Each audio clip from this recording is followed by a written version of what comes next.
Growing yeast. Some things seem as if they are non-living, but they are actually alive.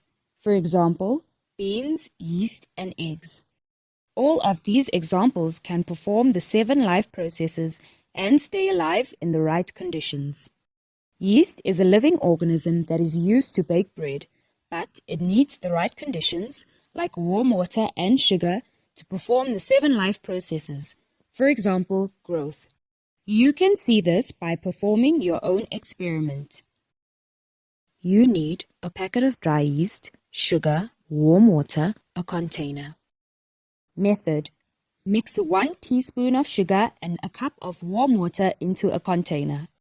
The water should not be too warm, otherwise it will kill the yeast. Stir the water and sugar until you can no longer see any sugar.